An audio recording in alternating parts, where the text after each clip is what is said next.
Bom dia a todos vocês que estão ouvindo esta mensagem, que estão ouvindo essa palavra, que você tenha aí uma manhã de paz, uma manhã abençoada em nome de Jesus. Que o Senhor guie você e livre você de todo ataque do mal em nome de Jesus. Amém? Você que não é inscrito no canal ainda, inscreva no canal, compartilhe esta mensagem com alguém. Não esqueça de você dar o joinha, o like aí que você me ajuda no canal e ouça a mensagem até o final, que no final eu quero estar orando por você e por sua família. O texto da Bíblia que eu quero ler com vocês hoje está em 2 Samuel, no capítulo 12, do versículo 5 até o versículo 7, está dizendo: Então Davi encheu-se de ira contra o homem e disse a Natã: Juro pelo nome do Senhor, que o homem que fez isso merece a morte. Deverá pagar 4 vezes o preço da cordeira, portanto agiu sem misericórdia. Então Natã disse a Davi: Você é este homem. Assim diz o Senhor, o Deus de Israel: Eu hoje rei de Israel e livrei das mãos de Saul. Amém, amados? Muitos de vocês já conhecem essa passagem aqui.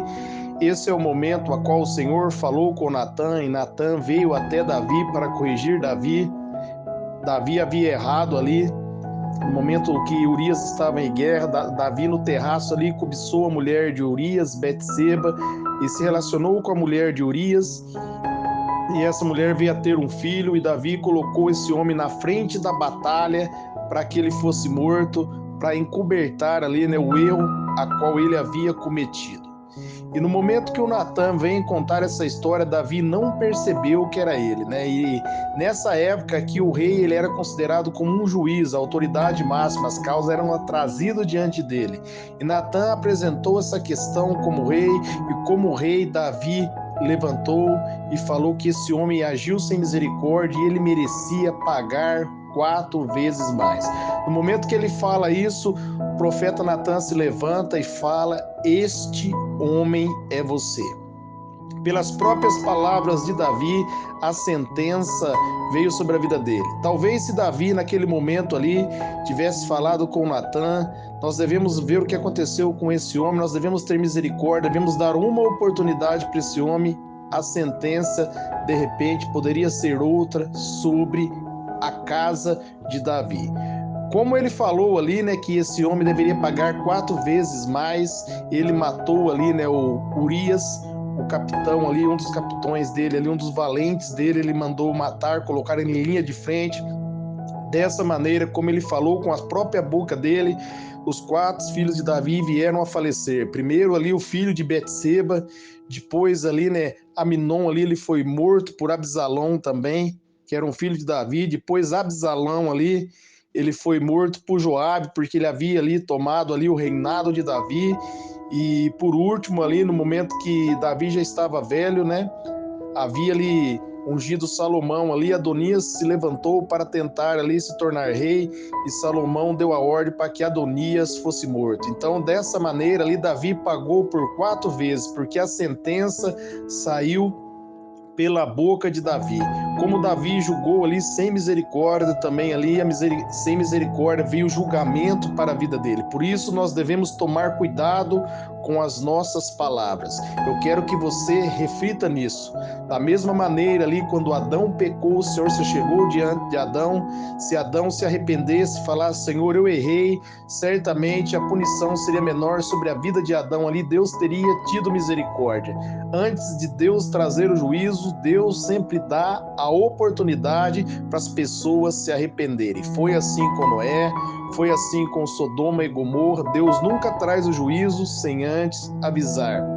Antes do povo ser levado cativo à Babilônia, Deus enviou Jeremias. Deus sempre avisa antes. Por isso nós devemos aí nos posicionar, nós devemos nos arrepender diante da presença de Deus, e nós devemos tomar cuidado com as nossas palavras.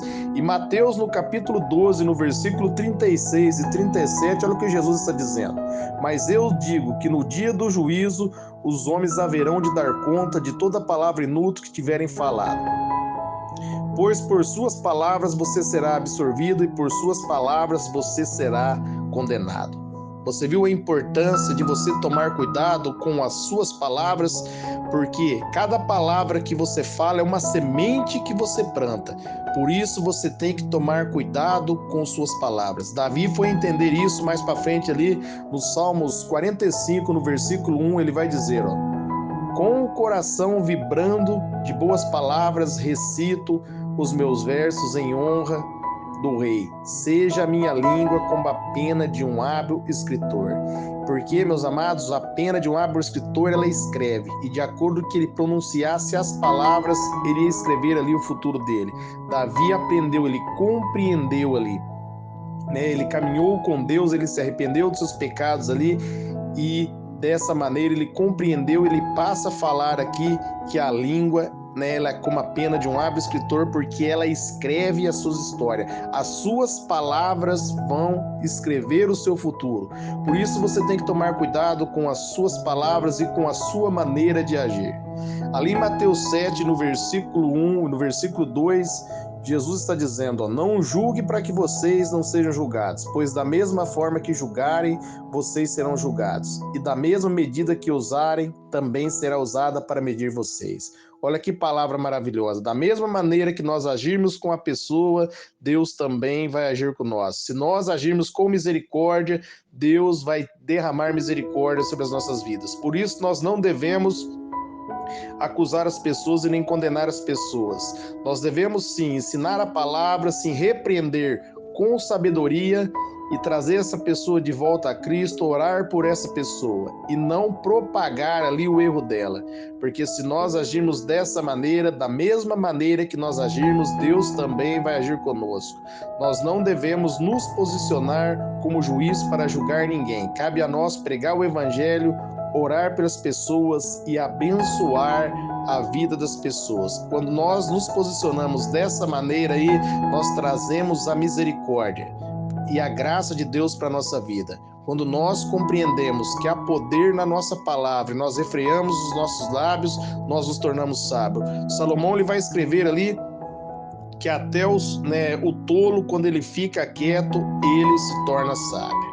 E aqui nós aprendemos nesse texto que pelas próprias palavras de Davi, em cima das palavras de Davi, veio a sentença sobre a casa dele. Ele falou que esse homem deveria pagar por 4 vezes, e ali dessa maneira ele pagou por 4 vezes. Pela própria palavra dele veio a condenação sobre a vida dele.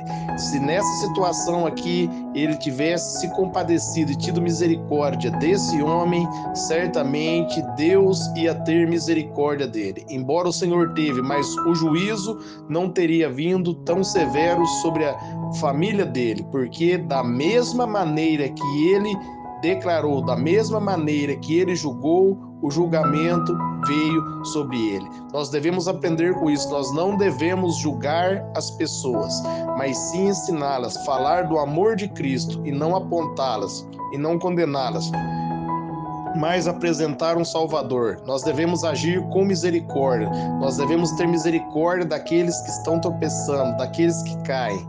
Porque Deus também tem misericórdia de mim, Deus também tem misericórdia de você. O Senhor nos resgatou, Ele nos salvou, Ele nos limpou, Ele nos perdoou, Ele nos justificou. E como nós precisamos de Jesus, nós também devemos oferecer Jesus para outras pessoas. Nós não devemos nos posicionar baseado nas nossas próprias obras e nas próprias justiças, achando que somos melhores que as outras pessoas. Nós devemos estender as mãos e falar do amor de Cristo, compreender que nós também estávamos perdidos e o Senhor veio e estendeu as mãos para mim e estendeu as mãos para você. Ele não nos condenou, mas sim nos salvou, nos perdoou, nos deu uma vida nova. Por isso, tome cuidado com suas palavras, tome cuidado com o julgamento que você faz com o seu próximo, haja com misericórdia, não julgue as pessoas, ensine as pessoas Ame as pessoas, pregue sobre o amor de Deus, e dessa maneira aí você também vai ser renovado, você também vai receber aí a graça e o favor de Deus na sua vida. Você vai estar agindo como o nosso Senhor Jesus Cristo. Nós somos chamados, meus amados, para agir como Ele. Assim como Ele perdoou, como Ele salvou os pecadores, nós devemos também orar por aqueles que estão caídos, olhar por aqueles que desviaram, aqueles que nos caluniam. A Bíblia está dizendo que nós devemos orar por eles. Amém? Essa é a mensagem que eu quero deixar para vocês. Agora eu quero estar orando por vocês. Pai, em nome de Jesus, eu oro pela vida dos ouvintes, seus familiares, que eles sejam renovados, transformados pela Tua presença, que a Tua graça e o Teu favor estejam sobre eles, Pai, que a Tua misericórdia esteja sobre a vida dos ouvintes, de seus familiares, que eles venham se posicionar debaixo da Tua graça e agir com misericórdia, que nós vamos estender as mãos, Pai, para aqueles que estão, Senhor, perecendo, para que nós venhamos ser luz na vida deles e não uma pedra de tropeço. Eu abençoo a vida dos ouvintes, de seus familiares. Eu declaro paz, bonança, tranquilidade na vida deles, em nome de Jesus. Amém.